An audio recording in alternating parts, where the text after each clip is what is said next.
কবর রে আমি তোর মাঝে কেমনে থাকবো?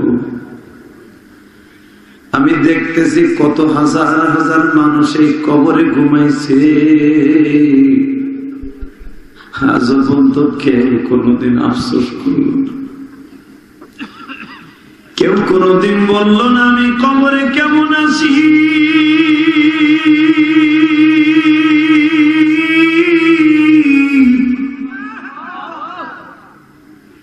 কেউ আজ পর্যন্ত দাঁড়ায় অভিযোগ করতে পারলো না আল্লাহ আমার উপরে জুলুম করছে, আল্লাহ সরকার ভালো না। কারণ মনের কথা কেউ কোনদিন কবর থেকে জাগিয়া বলতে পারলো না। এই অন্ধকার কবরে কেমনে থাকবো জানি। আমি যদি গরু হইতাম,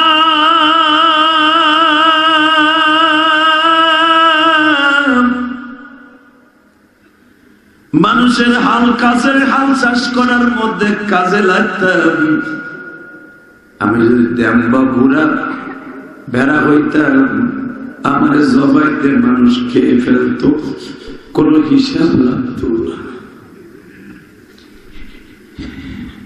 আমি যদি বনের ঘাস হইতাম, গরুতে আমার খায়া ফেলতো, কোনদিন হিসাব দেওয়া লাগতো না। হালাকি আমি মানুষ হইছি, এই কবরে কেমনে একা একা থাকবো,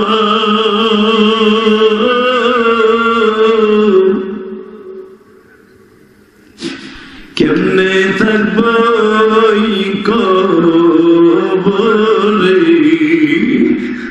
কেমনে থাকবো কবরে, মৌলা বলে গাও না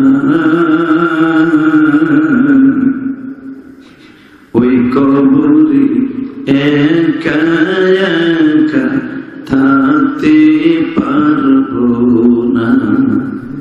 আল্লাহু আকবার বললাম। আউযু বিল্লাহি মিনাশ শাইতানির রাজীম। বিসমিল্লাহির রাহমানির রাহিম।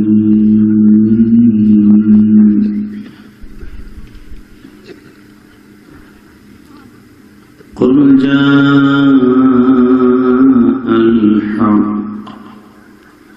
وزهق الباطل إن الباطل كان زهوقا وقل الله تبارك وتعالى وإنك لعلى خلق عظيم ولا تهنوا ولا تحزنوا وأنتم الأعلون إن كنتم مؤمنين إن الله وملائكته يصلون على النبي يا أيها الذين آمنوا صلوا عليه وسلموا تسليما اللهم صل على محمد وعلى آل محمد كما صليت على إبراهيم وعلى آل إبراهيم إنك حميد مجيد সকলে দুরূদ শরীফ পড়েন, কাজে লাগবে, সবাই পড়েন। আল্লাহুম্মা সাল্লি আলা মুহাম্মাদিন ওয়া আলা আলি মুহাম্মাদ কামা সাল্লাইতা আলা ইব্রাহিম ওয়া আলা আলি ইব্রাহিম ইন্নাকা হামিদুম মাজিদ। اللهم بارك على محمد وعلى آل محمد كما باركت على إبراهيم